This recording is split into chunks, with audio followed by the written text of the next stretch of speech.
listening to the Pro Bono Happy Hour. I'm Rena Glazer. Welcome back.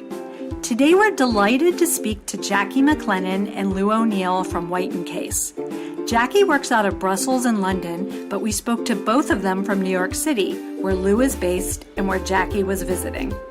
We discussed their roles and leadership of the firm's pro bono practice, their amazing team, global pro bono, areas of strategic focus and impact, and more. We hope you enjoy the conversation.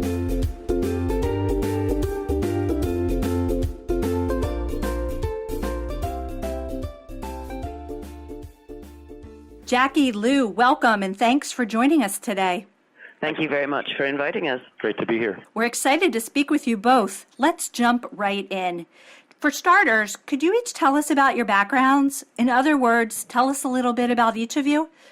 My own background is very simple to explain. I come from a small town in the north of Scotland, and I moved to Edinburgh to do my law studies. Edinburgh had a huge influence on my career as a lawyer. My career took me from Edinburgh University to decide, after agonizing about the possibility of an academic career, into training with a very traditional but very good Scots law firm. And then I decided to move to Brussels, where I had a wonderful opportunity to work with the legal service of the European Commission. And I stayed there for a while, and then the Scottish Law Society said I had to go back if I really wanted to qualify. But I had already decided that my career lay in European law in Brussels. So I went back to Brussels and I worked in a very small boutique practice specializing in EU law, and had many years of enormous fun. And then that practice decided, and I was quite an important influence in that decision, to become part of White & Case. So lo and behold, in 1998, I became a partner in a very well-renowned global law firm. I grew up in New York City, and in fact, I'm sitting on the 48th floor of our building and looking east to the neighborhood I grew up in Queens. I can almost see it from here. I went to college in California at Stanford, and then I spent a number of years in Russia. I had a Fulbright scholarship to Moscow State University, and I worked there for some years. And then I went to law school after that at Harvard. And the reason I went to law school, in fact, one of the main reasons was that I had seen the contrast between the Russian system and challenges in rule of law, and the Western system, how things pretty much worked well. And I had to learn more about that. I was intrigued to learn more about why these different systems of politics and economy could make such a difference in people's lives. And that's why I went to law school. So, Jacqui, before we leave you, why did you decide to go to law school and become a lawyer? Well, law school is different when you grow up in the UK, because you choose to go to law school at the age of 17 or 18. So you probably don't have any experience, and you probably have much less sophistication than clearly Lou did when he decided to go to law school. In my case, I did not have a burning desire to be a lawyer. And in fact, even in the 1960s when I went to school, there were very few lawyers around who were women. And in my family, it was considered that medicine was an appropriate career for a woman, but law was something pretty novel. So it wasn't something that I thought was definitely for me. I, in fact, dabbled with the idea of going to drama school, and then thought, well, actually, that's pretty tough, making a living as an actor. And I developed a real interest in journalism in school, and I then had this notion that I was going to be this amazing investigative journalist making the headlines by infiltrating secret societies and bringing the truth to the people. And I realized that law was this secret body of knowledge that one small group of people had, and I thought, well, actually, that might be pretty useful to learn how to penetrate that. And that's really what took me to make the decision to go to study law. Well, I have to add to that I also never planned to go to law school, never planned to even go to grad school. I had no burning desire to be a lawyer, no lawyers in my family or in my acquaintances growing up.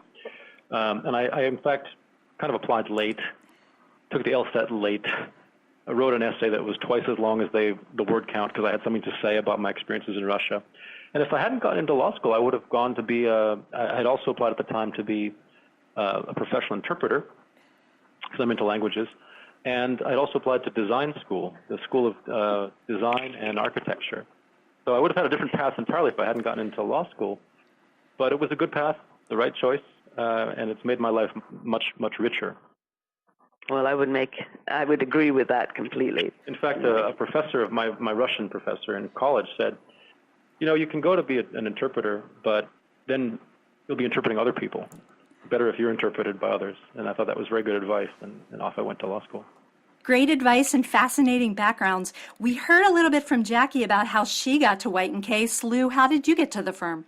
I always knew I wanted to work at White & Case, and that's because, again, this Eastern European Russia connection. When I was in law school and then right afterwards, White & Case was really doing interesting stuff in Eastern Europe and in Russia. And I thought I would come to White & Case and do a couple of years in New York and then go to Moscow and be a corporate lawyer in Moscow. And that was my plan at the time. But I was always attracted by the firm's international spirit and the kind of people it attracts and the cross-border work and the languages and all that. I always knew it was the right place for me. And it was nice to have that certainty about the firm. Before we deep dive into Pro Bono, could you give us a quick 30,000-foot overview of the firm? What is White & Case? Okay. White & Case is the original global law firm. It was founded in 1901, so it's also a law firm with a very long history. It's grown to be a firm which is active in 29 countries now, and I think there are 41 offices. We have around about 2,000 lawyers. We're divided into 14 practice groups. One of these practice groups is the Global Pro Bono practice, which is the practice that I head. And that practice group is run on exactly the same basis as the other 13, which is that it has a very clear structure, it has very clear goals, it is very accountable to the chair of the firm and the executive committee of the firm, and it operates in a way which is, I would say, as business-oriented as the other practice groups. And so the firm itself is very much in the mold of a traditional law firm which has a transactional practice. We've got a M&A practice group. We've got commercial litigation. We're very strong in international arbitration. The firm, in a sense, over the 70s and 80s particularly, was renowned for its project finance group, and that's still very much the backbone of the firm. But as I say, we have 14 different practice areas that we operate in. As a matter of some breaking news or current events, although it may be not as breaking when this episode airs, I know you had an amazing and special event last night. Could you tell us about it?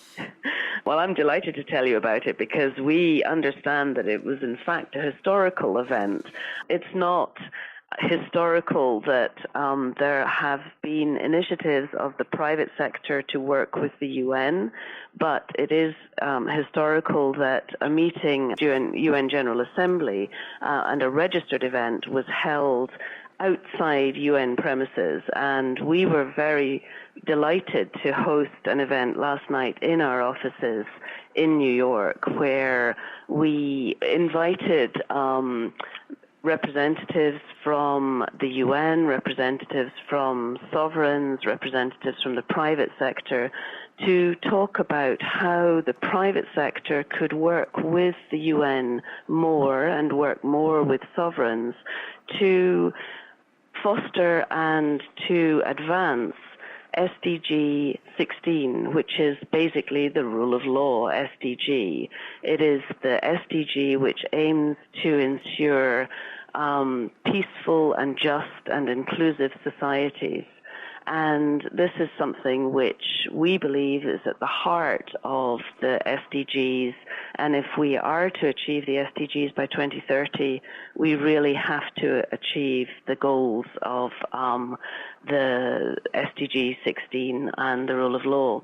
So this event was a fantastic opportunity to have people from many different sectors, many different civil society organizations, talking in very concrete terms about what the private sector could do to help in this area. And we hope that some very clear examples will emerge where companies and law firms and other professional services providers will be able to work more with UN agencies to assist them in reporting on the advancement of the SDGs, to assist them in many different research projects in the area of the SDGs, and particularly to assist in developing a lot of the data that's required to see what's happening, ensure that the right momentum is being created, and do everything that can be done to achieve the SDGs by 2030. It's becoming more and more prevalent to our friends in the UN member states and in civil society that without the power and fortitude of the private sector, it will be very difficult, if not impossible, to achieve the Sustainable Development Goals by 2030. And so this event brought them all together, all three groups together, and with different speakers and interventions, and then a chance to also mix afterwards. And we saw some wonderful relationships already budding there, and we hope to continue this in the future. Great, thank you. We'll look forward to learning more and getting updates. So thank you for that. How did each of you come by your pro bono leadership positions? Are there stories there? Well, let me go first. I think the story is probably quite predictable. I've always been involved in pro bono work in the time that I've been at White & Case.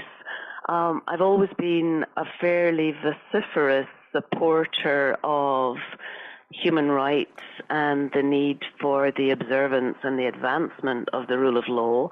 I've been a member of Amnesty International for as long as I can remember, and I spent a lot of time trying to ensure that education programs in Belgium reflected human rights training to a certain extent. And so that has been very much part of me and part of what people would meet when they meet me. So I think that that my background, in a sense, made me someone who was a good candidate to lead the pro bono practice, in the sense that people would identify me as really believing that this is something that we should do as a firm. I also spent 4 years on the executive committee of White & Case, and that's the board, which is made up of 3 individuals working with the chair of the firm, which develops the strategy of the firm and manages the firm. And so during my period on the executive committee, I really learned the firm in a way that you cannot do by being located in an office like Brussels and having a practice area which is specifically European law, European competition law. When I was on the executive committee, was responsible for Asia, and so I really did a deep dive and learned exactly what was going on in our offices there. But necessarily, I learned so much more about how the firm operates, and I learned so much about our different partners and what they do, that it was a wonderful experience that I could take with me into the global pro bono practice. And so I think that double aspect of my background made me someone who seemed to be a good leader, and therefore I was asked by the firm chair to take on the leadership of the global pro bono practice. My route is an interesting one and more circuitous than Jackie's. I have spent 3 stints now at White & Case. This is my longest by far. First I was a summer associate, then I left and I went back to law school, and I deferred White & Case for a year to work on legal reform in Russia with the Securities Committee, the SEC of Russia, basically, to write securities laws. And then I came to White & Case as an associate and worked several years here and did a lot of pro bono, tremendous amount of pro bono, including a great deal of criminal appeals. And I left the firm to become a prosecutor, an organized crime and financial crimes prosecutor in New York. And then, after that, became a diplomat for 5 years, with my ultimate post being as the OSCE ambassador to Moldova, a small country in Eastern Europe. This is all by way of background of saying I was then finishing up my ambassadorial work and was between jobs. And I got a call from the chairman of the firm, Hugh Verrier, who said he had a very interesting project that he was looking at in Bhutan, which we'll talk about, I think, more later. And would I go out and scope out this country on what we might do on helping them build their first law school, create their first law school. And I did that in 2009 before we launched the global practice of pro bono for 3 months. And upon the completion of that work, it was decided to create this global practice that Jacqui mentioned. And I was asked to come back to the firm in April of 2010 to help launch it. Fascinating background, much more interesting than mine. Both fascinating. So we heard about your own personal commitments, Amnesty International, doing your own pro bono work in a variety of areas. What do you think sparked each of your passion for pro bono and access to justice? I'll go first again. It's a difficult one in one sense. I think that as soon as I entered law school, I was taught that pro bono, although we didn't kind of label it pro bono, but being a lawyer professionally required you to give some of your time to ensure that people who could not afford to pay lawyers still got legal representation. And so part of the psyche, part of the culture of the Scottish lawyer is that poor people deserve legal representation and that lawyers have a privileged position in society and should make some time available to ensure that that representation is given.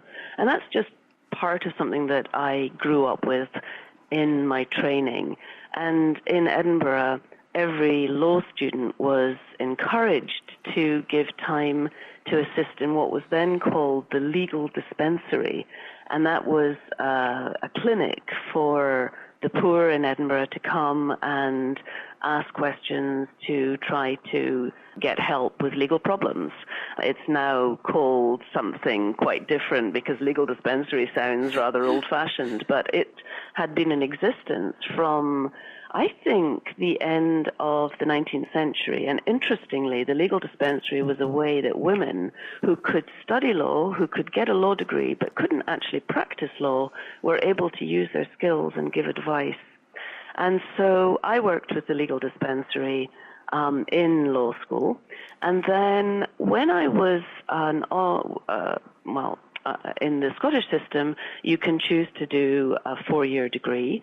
In one of my courses as part of the honours part of the degree, I studied something called legal process.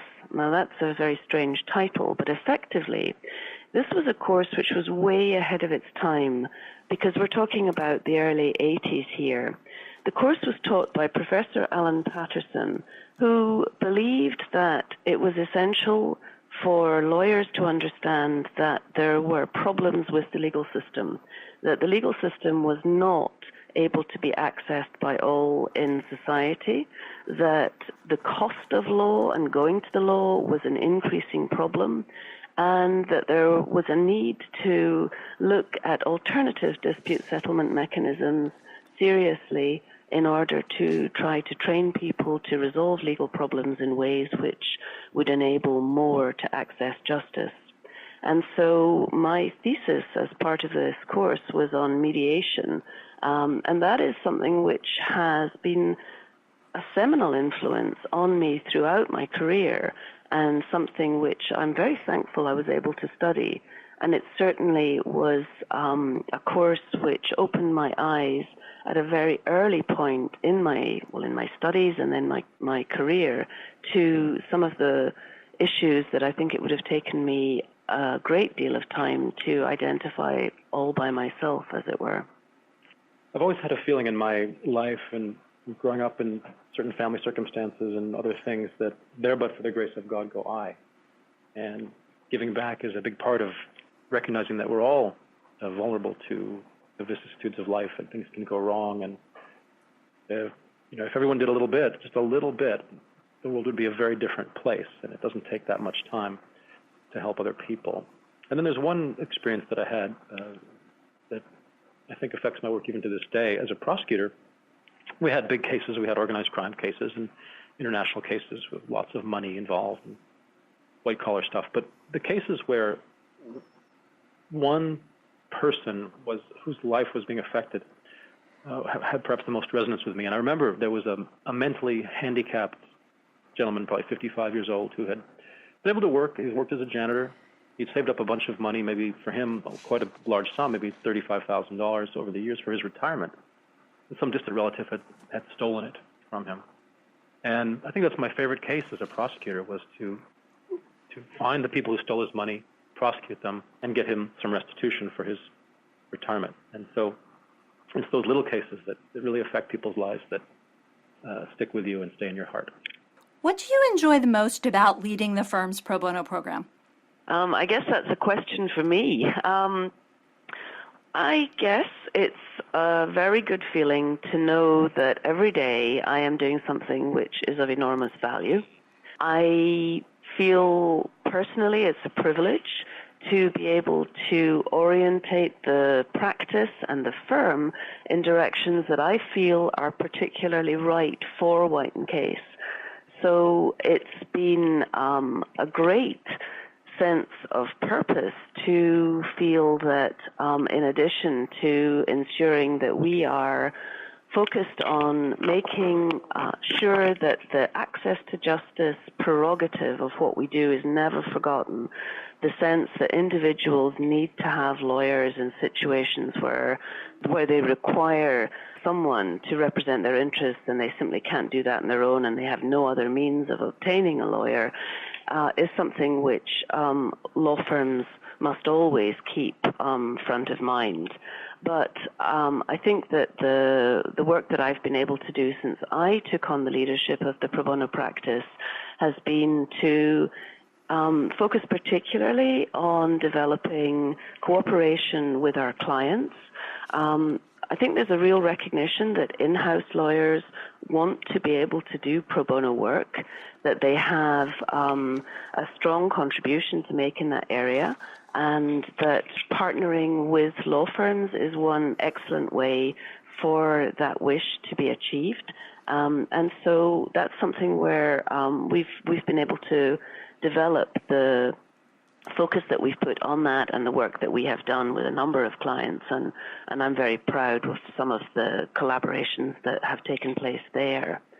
I think that we identified that we in White & Case have a particular footprint. It's not every firm that has such broad reach in terms of the countries that we practice in, the jurisdictions that our lawyers are qualified in, the languages that our lawyers are able to speak. And so we've really tried to harness that multinational cross-border aspect of the firm in the projects that we have taken on. And I think that that's been something that I feel we've been able to develop in the last few years with real impact. So those are just some examples of the areas where I feel that I get a lot of enjoyment out of what I do. I'd like to pick up on that. What a pleasure to work with all these smart, enthusiastic, energized, dedicated people in the firm and channel their efforts and their strengths and their abilities to helping other people and making the world a better place. So basically, we're curating this wonderful mosaic, I guess you could say, of all the work we do. And when you aggregate the 600-plus matters and the 100,000-plus hours a year and look at them through the various lenses that we do, you see a really amazing picture. And again, as Jacqui said, to work internationally, to work across borders, to work across languages. And, we're a global firm, and we give back now globally. All of our offices do pro bono. All 43 offices do pro bono in 29 countries and beyond. And it's really something very special. I'd like to circle back to something that Jacqui mentioned and dig a little deeper on, and that is that at White & Case, pro bono is one of its global practices. It's on par with commercial practices in leadership, focus, and management. And I'm curious, since this shift happened in 2010, what has this meant? How has this played out? What has this meant for pro bono writ large at the firm? I think that what What has happened over the last 7 years has been a really important move in how pro bono is viewed in the firm. I believe that many of our lawyers, particularly in the US and also to a certain extent in the UK, believed that pro bono was something that they should be doing. They may have grown up, for example, in Belgium with the knowledge that doing some pro bono work was a professional requirement to be able to get your bar registration. But in many of our offices, pro bono was not something which was part of the culture. Now, Lou just said we have all of our offices worldwide participating in our pro bono work. That is a great achievement because for a number of these lawyers, it really was not something that they thought they should be doing or needed to be doing. And so by putting the pro bono practice on the same level as another global practice, we were able to have a platform and send messages to all of our lawyers in the firm in a way that they saw as being on a par with other practices. And so they began to visualize pro bono as something which moved from being, a responsibility of the office and maybe a responsibility of some of the lawyers in the office, but not all of the office, or not the responsibility of their office at all, from being something which was the responsibility of the firm and something that the firm wanted them to do. And so our lawyers understood that the firm expects them to carry out a number of pro bono hours every year, irrespective of where they are, irrespective of what practice area they're in. And that transformed their view of pro bono. And another very important benefit of the practice is we have someone like Jacqui, who just spoke so beautifully about integrating our practice around the world, as our leader. And we now have a practice leader, a formal practice leader, who can set the tone and inspire and give us strategic guidance like Jacqui does. We also, though, have set up systematic policies, right? We've brought professional management to it, procedures. We've simplified our opening entry form so that it's makes 3 minutes to try to open a new matter and get conflicts going, reviewed. It reinforces our one firm, White & Case is one firm around the world. And so getting our people working together on pro bono projects across borders, across offices, teams of 50 lawyers in 7 offices, or even at one case, 220 lawyers across 16 offices is really great. And we've integrated pro bono and our other aspects of our social responsibility initiative into those offices so they reinforce one another. For example, we had our World Cup. White & Case every year has a World Cup where all of our offices compete in volleyball and soccer for a weekend in September, and the office hosting it changes each year. It's great fun, friendly competition, but we have integrated pro bono and volunteerism into that event as well. So everyone is seeing it both in the office and then in fun ways too. It's true, and the core of the White & Case World Cup weekend is that our people get together, they have a lot of fun, but they know that they're doing this for something which is for the good, and they raise a huge amount of money every year for a different charity. This year it was the Homeless World Cup. So Lou makes a very good point. I think that by having a global practice group, we can also encourage some of our lawyers who would not otherwise be involved in pro bono to work with different people that they would never have a chance to get to know, and certainly not have a chance to have a professional relationship with in any way. And that has huge benefits of integration in a global law firm. And so I think that the way that the practice has moved over the last 7 years, if I'm not being too immodest, I would say it's really moved from strength to strength. And I would probably point to the fact that we have external awards which attest to that.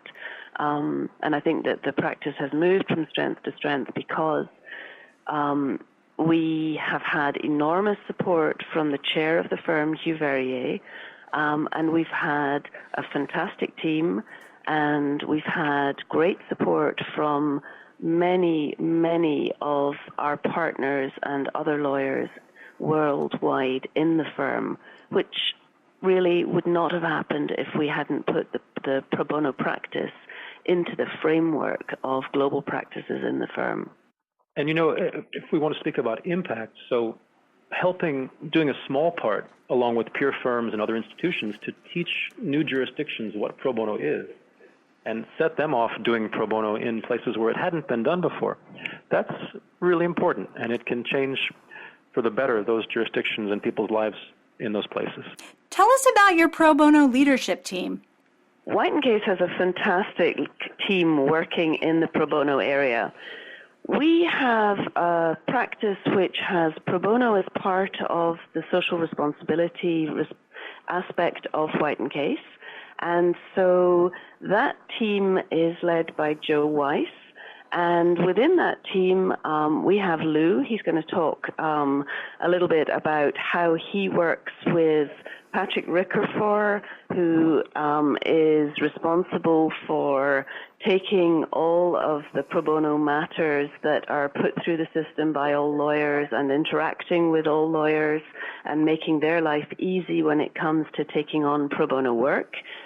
We also have Elizabeth Black, who's in Washington, and Sophie Orr, who's in London. And we work fantastically well together. Our team is, I think, the poster child for teams who are in different places but who like to communicate with each other, who want to communicate with each other, and who work really well despite the fact that we're not all in an area which is right beside each other. The pro bono team that we have works with everyone in White & Case. I don't think there's another team in our firm where so many of our lawyers know by name the team members.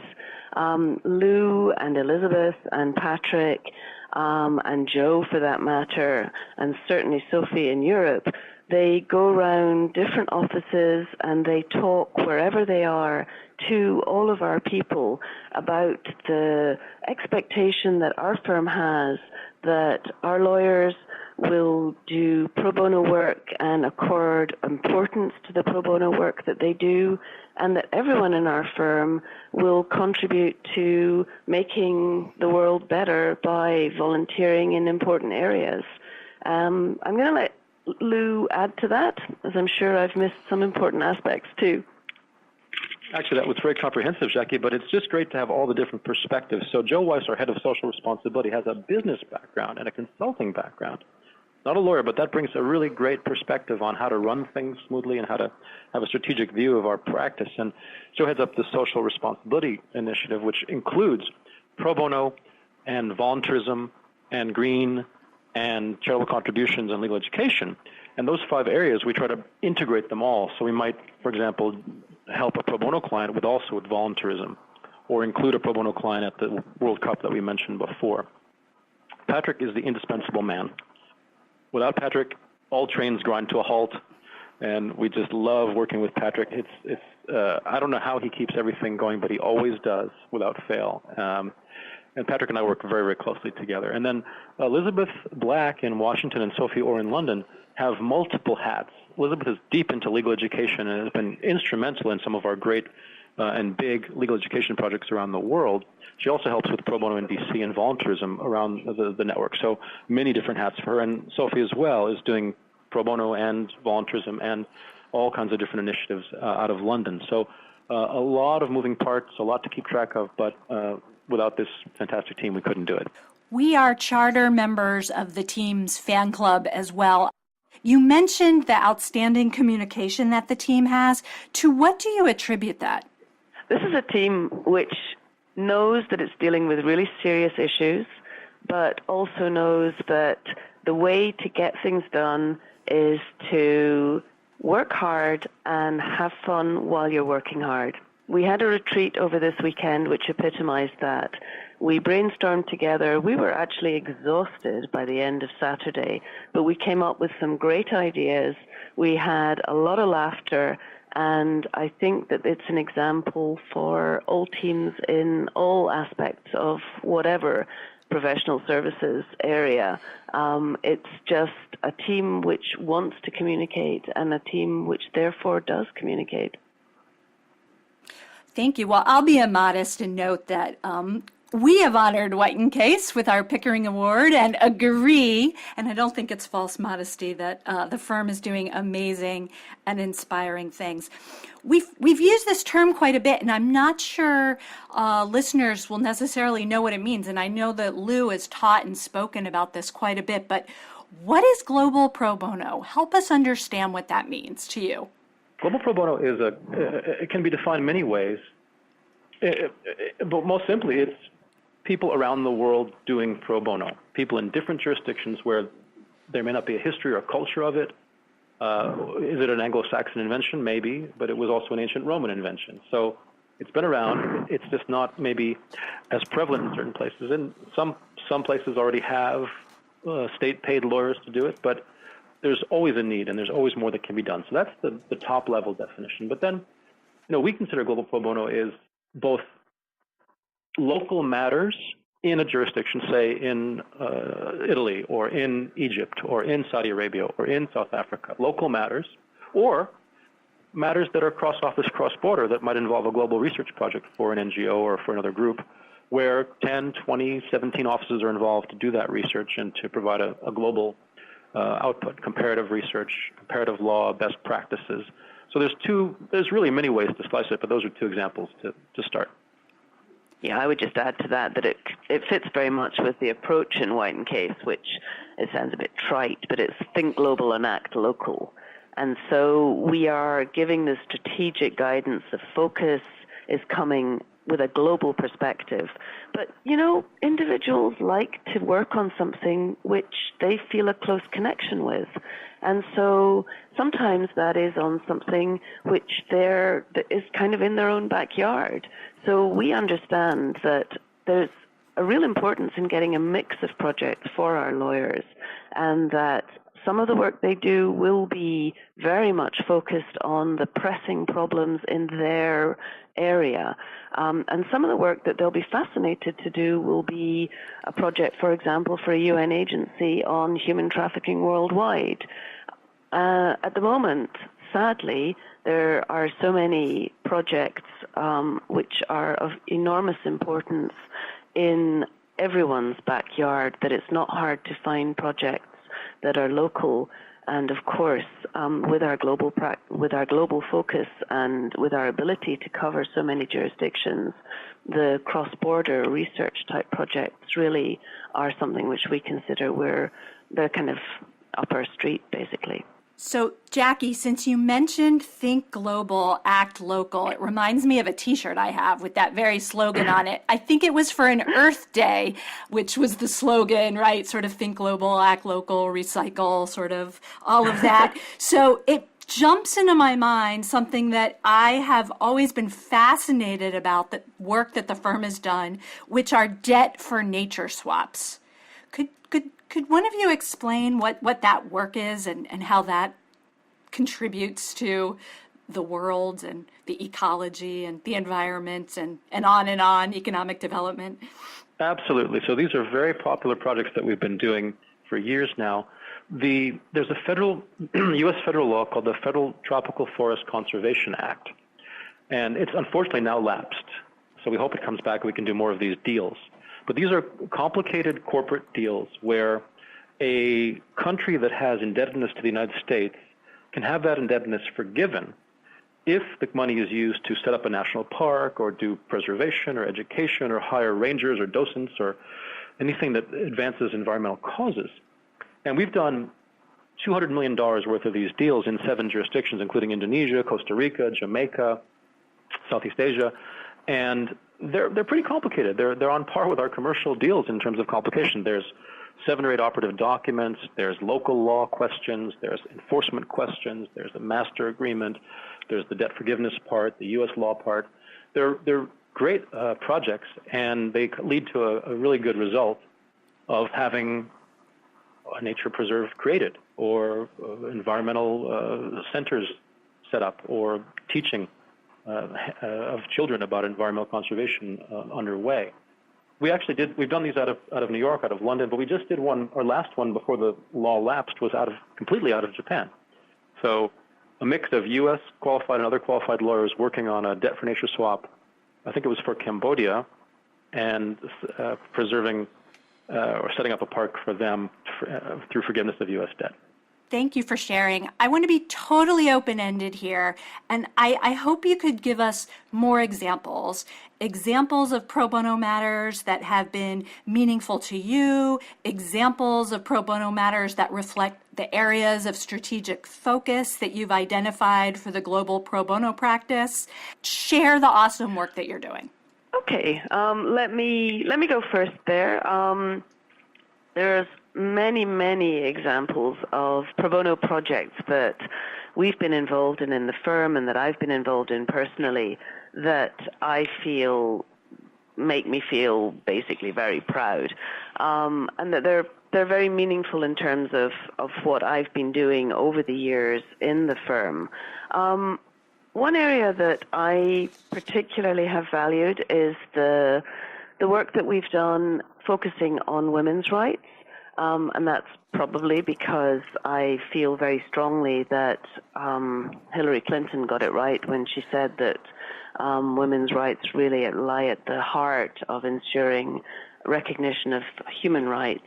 And if we can get recognition of the need for putting women and girls at the heart of what we're doing, we will do better in the world, because, as we all know, if you have women who are educated and girls who are educated and they can then enter into the workforce, good will flow in all sorts of directions.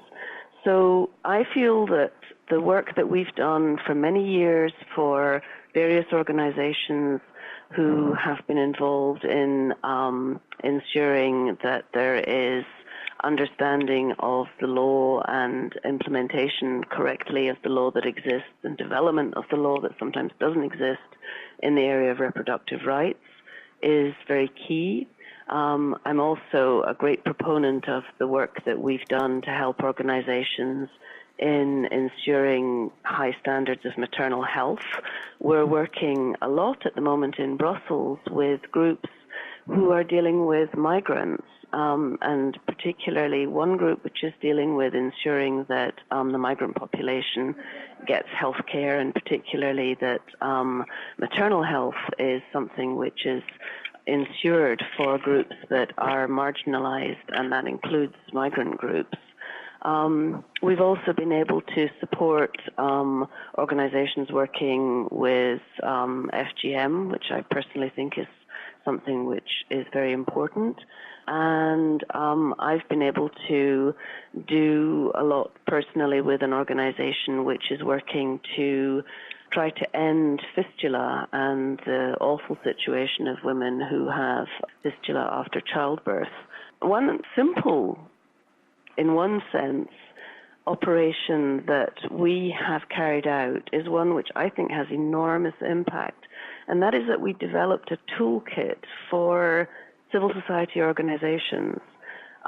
It was something that we were able to do because of our experience of working in different areas and different jurisdictions with these organizations, and it's a toolkit which has enormous value and is able to be given to organizations no matter where they are and what they do. And I know from personal experience the value that that has. And so that's something where a simple tool can really have great impact.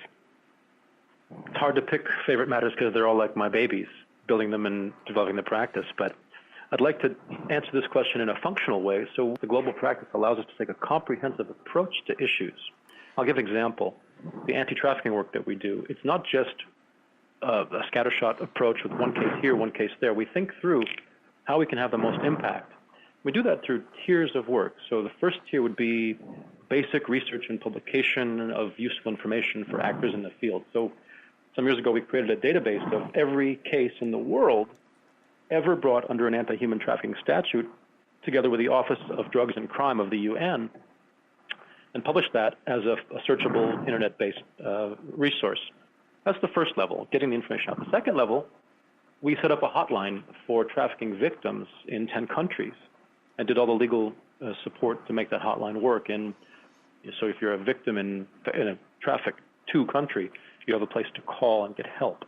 And then the third level of that tier of comprehensive approach is the litigation and suing traffickers, trying to get reparations for victims.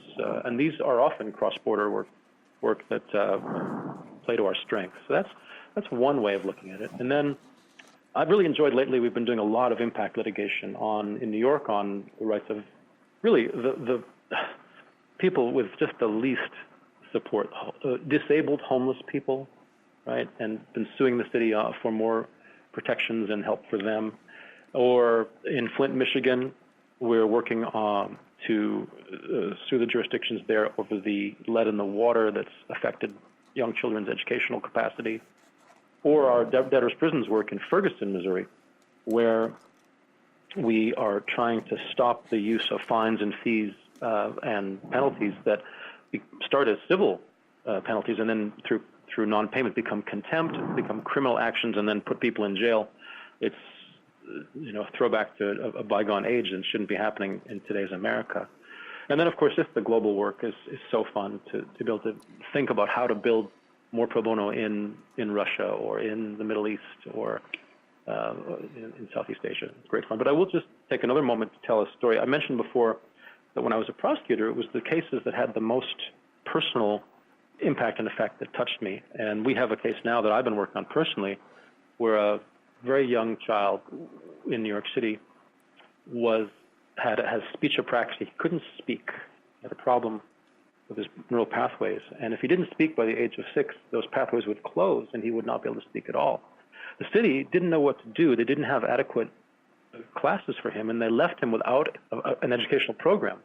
So we had to sue on an emergency basis to try to get him that support. We sued. This was now 5 years ago. We won, got him into a private school that could serve his needs, and we've been suing the city every year basically since then for the last 5 years to ensure he gets the education that he needs. That case is very close to my heart. Yeah, I think that there are many cases where you feel that Whiten case has made a difference, but then you meet someone who has been at the receiving end of the pro bono assistance that so many of our lawyers have given, and you hear from them and you understand that some cases, research that was done by someone sitting in Brussels about laws which affect domestic workers in the Philippines actually have changed the life of so many women that you are so overcome with the sense of how important it is that our lawyers realize that they make a difference, that it's something which brings tears to your eyes. And I had that experience. I was teaching in Oxford, the Oxford Saïd's business school, on a platform with a woman who had achieved enormous change in the law in the Philippines and who spoke and who wept. And when I was standing on the platform beside her, she stopped her talk and she had on the slide 2 young girls where terrible things had happened to them, and she said, we have been able to make sure that this will not happen in the same way as it was able to happen before. And she turned and hugged me and said, and that's because of all the work that Whiten Case did. And it was such an experience for me, because it's obviously the case that when you stand in court and you see someone and you have a direct relationship with them and you hear from them about the difference that's made, that's something which is every lawyer's great privilege. But when it's something which involves so many lawyers from so many places, researching something which seems to be of much less direct impact, it really is. It's seminal. It's hugely influential. And if there's one thing that I can communicate to all of our lawyers, it is that the hours that they spend are never wasted, because the projects that we are able to work on really do make a difference to those people who are at the receiving end of the time that our lawyers put in. One thing we're doing just to that point nowadays is really trying hard to follow up on the results of matters and get back to our people. So your research 6 months ago led to this result with these concrete people, and just have a closed feedback loop so people know what their work meant. That's such a powerful message and such powerful examples. And I think the concept of the closed feedback loop is important, right? People need to understand that their work matters. And sometimes it's more obvious and sometimes it's more subtle. Sometimes it happens that same day and sometimes the dividends aren't paid for years. So it's an important message. Before I ask my final question, is there anything else that you want to share or tell us before we wind down? I just want to make sure you have that opportunity. Yeah. Right. I would like to draw attention to one of the areas where we've been putting in a lot of energy, and there's a great deal of enthusiasm, and we feel that the time that our lawyers spend on these projects is going to have dividends for many years to come. The projects that I'm thinking about are our legal education projects. We began to work on legal education in one country of the world quite a long time ago now, I think 2008, and Lou was really the originator of the information that we were able to bring to bear on this, and this is Bhutan. And Lou and I just came back from Bhutan. We were there in the summer, and we experienced the opening of Bhutan's first law school. And White & Case, under the very strong leadership of Hugh Verrier here, has been working with Bhutan in order to bring that project to fruition.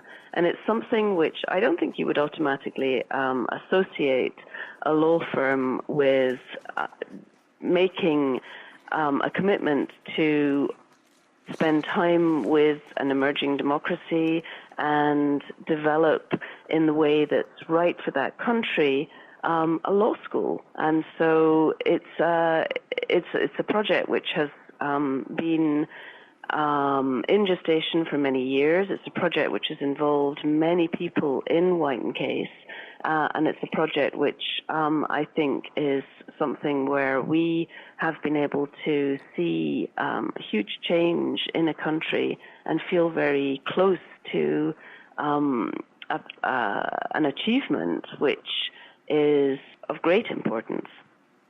The law school is up. The students are learning. It's the first law school in the country. We have more women than men in the school, which is great. We believe this will be an important part of establishing, or consolidating, I should say, the rule of law in Bhutan. And that reflects a choice we made when launching the global practice to have these three pillars we talked about before. The access to justice is one, helping NGOs with a social or environmental mission is the other. But then the third is advancing the rule of law around the world and helping create good governance and good sovereign governance. And that third pillar, that third area of practice, leads to some really innovative opportunities around the world. Bhutan being a great example, some of our work with the UN, our legal ethics training in Ghana and Russia, another example. And we think we can really leave something behind through those rule of law projects. Thank you for that. Mindful of your time and your busy schedules, let's end with this. Who are your pro bono role models and why? Okay, I'm going to be very traditional here. I work with White & Case. White & Case is a long-established law firm, but interestingly, when White & Case was established in 1901, Duprat White did some amazing work which was in the area of pro bono. And even more resonant for me was the fact that George Case also was very focused on pro bono work, and he worked with the International Red Cross. And after the First World War, he did a great deal of work to establish the International Red Cross. And the International Red Cross was based in Paris. And White & Case decided in 1925 that it should open an office in Paris. And one of the reasons for that office was to serve the International Red Cross.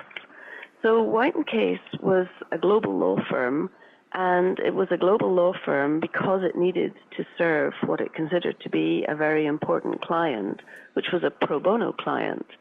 So the ethos of White & Case has been central to its growth as a law firm which is global and as a law firm which is focused on pro bono in terms of a central aspect of what it does.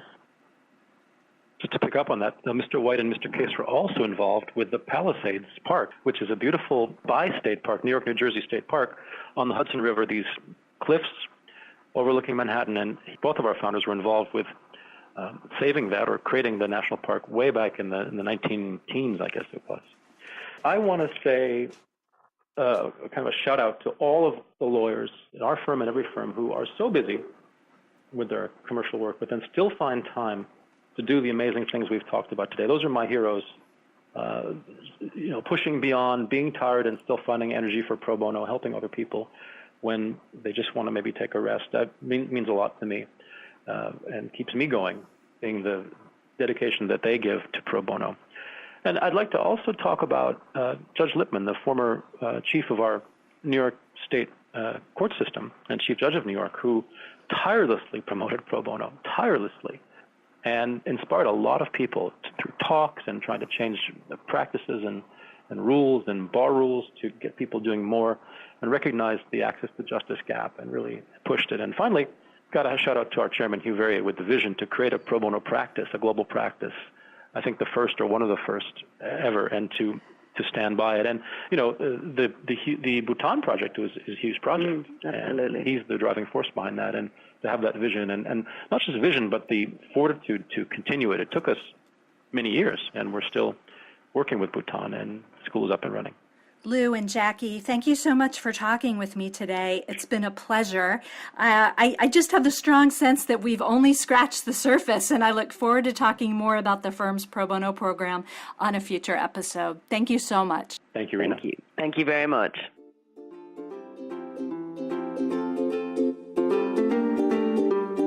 Thank you to Jacqui and Lou for joining us today and for your inspiring pro bono leadership. Lou mentioned the firm's pro bono work in Ferguson, Missouri, and if you'd like to learn more, I encourage you to check out our recent webinar, Ferguson Fines and Fees, which explored efforts to combat the criminalization of poverty and how pro bono lawyers can get involved. The program featured Sonia Murphy, Lou and Jacqui's colleague from White & Case's DC office, who shared her experiences and was amazing, as were the 3 other expert speakers. You can find more information about the program, which is available on demand on the web at probonoinst.org/resources/webinars. New and archived episodes of the podcast can be found on Apple Podcasts and YouTube. Be sure to subscribe if you haven't already. If you're listening on iTunes or Apple Podcasts, please take a moment to leave a rating and a review. Leave some stars, write some comments. It's quick and easy to do. We'd appreciate the feedback, and it would help make it easier to find the show and expand the conversation about pro bono and access to justice. Hey listeners, we've gotten some great mail from you, and we'd love even more. Send your comments, feedback, and suggestions to probono@probonoinst.org. For all of us here at PBI, thanks for joining us, and we'll see you next time on the Pro Bono Happy Hour.